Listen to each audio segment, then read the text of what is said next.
मार्च में बच्चों के एग्ज़ाम ख़त्म हो जाते हैं और उसके बाद जो नया सेशन है मोस्टली स्कूल में तो अप्रैल से ही स्टार्ट हो जाता है, लेकिन पेरेंट्स को लगता है कि अगर हम बच्चों को जुलाई से भेजेंगे तो बेटर रहेगा, क्योंकि वो अपना पूरा उनका सिलेबस जुलाई से भी टीचर को कवर कराना ही है, करा ही देंगे और वो अपने 3 से 4 महीने के पैसे बचा लेंगे।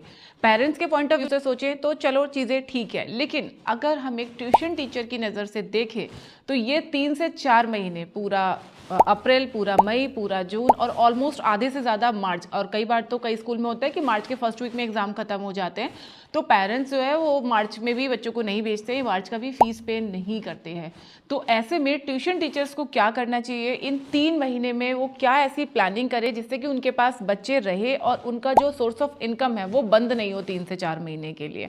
आज की अपनी इस वीडियो में डिटेल में ये चीज़ बताऊंगी, क्योंकि ये जो चैलेंज है ना, ये हर ट्यूशन टीचर के सामने आता है, मेरे सामने भी आया था, फिर मैंने कैसे इसको डील किया वो मैं आपको बताऊंगी। तो चलिए वीडियो को स्टार्ट करते हैं। चैनल पे अगर आप बिल्कुल पहली बार आए हैं या फिर आपने अभी तक हमारे चैनल राइज विद अभिलाषा को सब्सक्राइब नहीं किया है तो सब्सक्राइब जरूर कर लीजिएगा, क्योंकि इस तरीके की इन्फॉर्मेटिव वीडियोस लगातार हमारे चैनल पे आते रहती हैं। देखिए फ्रेंड्स, सबसे पहले क्या करना है आपको, मैंने जैसे आपको बताया पेरेंट्स के पॉइंट ऑफ व्यू से फिर भी चीज़ें ठीक है, क्योंकि जैसे मैंने आपको एक्सप्लेन किया, अगर आप एक पेरेंट है तो शायद आप भी ऐसे सोचते होंगे, है ना।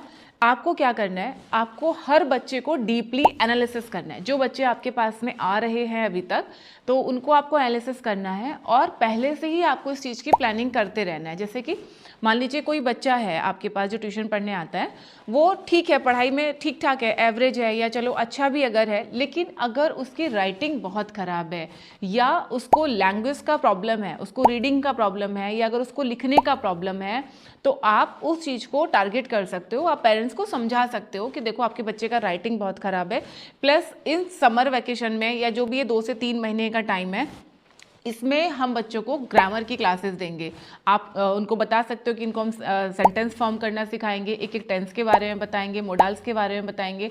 मतलब जो भी आपके इंग्लिश का सिलेबस है, अगर आप 1 से 8 तक के बच्चों को पढ़ाते हो तो हर क्लास का ग्रामर का अलग अलग सिलेबस है, लेकिन आप देखोगे लास्ट में आके सबका जो ग्रामर होता है वो ऑलमोस्ट सेम होता है। यानी आप अलग अलग क्लास के बच्चों को एक साथ पढ़ा के भी ग्रामर पढ़ा सकते हो। बेसिक से एडवांस तक सारी चीज़ें आप उनको बता सकते हो।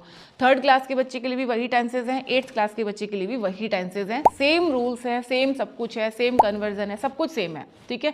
तो आप ये चीज़ पहले से आप पेरेंट्स को पिच करना स्टार्ट करेंगे कि भाई मैं इन 3 महीने में इंग्लिश पे काम करूंगी और ये चीज़ मैं थोड़ा एक्स्ट्रा पढ़ाऊंगी। लाइक अगर 1 घंटे का आपका ट्यूशन का बैच है तो मैं 40 से 45 मिनट इंग्लिश ग्रामर पढ़ाऊंगी और 15 मिनट मैं आपको जो आपका सिलेबस होगा नए सेशन का वो मैं आपको कवर कराऊंगी, ठीक है। ये चीज़ आप कर सकते हैं। दूसरा आप क्या कर सकते हैं, आप मैथ्स के लिए भी पिच कर सकते हैं। जैसे क्या होता है, अब जैसे मान लीजिए आप 6th क्लास के बच्चे को पढ़ा रहे हैं, 7th क्लास के बच्चे को पढ़ा रहे हैं, तो उसमें बहुत सारे ऐसे टॉपिक्स होते हैं जिनके बेसिक्स ही बच्चों को कई बार क्लियर नहीं होते हैं।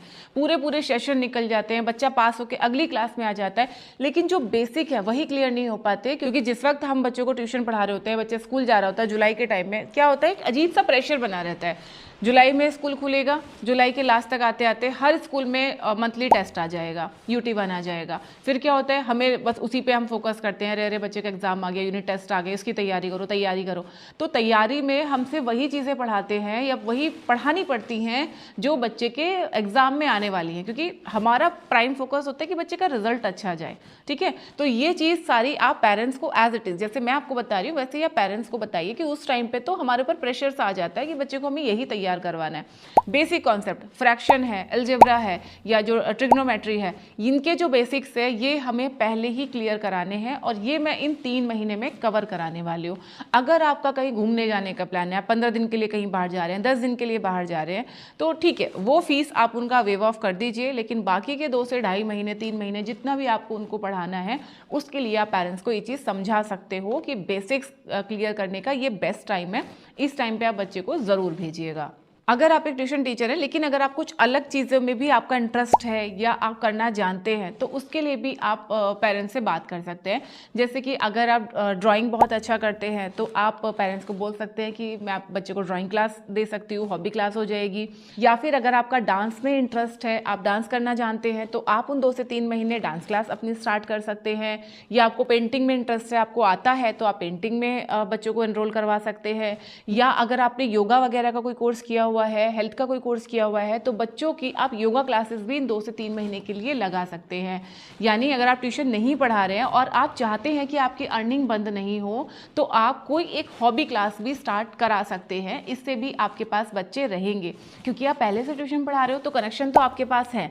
बस आपको इसको थोड़ा और मोल्ड करना है, अपने आप को देखना है कि मैं क्या सिखा सकती हूँ, मैं कैसे पेरेंट्स को रोक सकती हूँ, कैसे मैं बच्चों को लेके आ सकती हूँ। ठीक है, बस ये छोटी छोटी सी चीज़ें आप करो, इनको आप ये अपना नोट कर लो पहले, और फिर आप देखो कि आप क्या करा सकते हो, कैसे आप पेरेंट्स को समझा सकते हो। वीक बच्चे हैं तो आप उनके पेरेंट्स को पिच कर सकते हो कि देखो आपका बच्चा पढ़ने में थोड़ा वीक है और इस टाइम पे मैं बच्चे को थोड़ा एक्स्ट्रा ध्यान दे पाऊंगी, क्योंकि भी बच्चे भी थोड़े कम हैं और सिलेबस ख़त्म करने का या एग्ज़ाम का कोई प्रेशर भी नहीं है, तो इस टाइम पे आप बच्चों को भेज दीजिए। तो इस तरीके से अगर आप पेरेंट्स को पिच करेंगे तो ईजिली आप अपने 3 मंथ्स को भी यूटिलाइज कर पाएंगे, अपनी आपकी जो इनकम है वो आना बंद नहीं होगी। आई होप ये वीडियो और जानकारी आपको ज़रूर पसंद आई होगी। अपने फ्रेंड्स और फैमिली में जो भी लोग ट्यूशन पढ़ाते हैं और इस चीज़ को फेस कर रहे हैं, उनके साथ में इस वीडियो को ज़रूर शेयर करना। अब हम मिलेंगे हमारे नेक्स्ट वीडियो में। नमस्ते।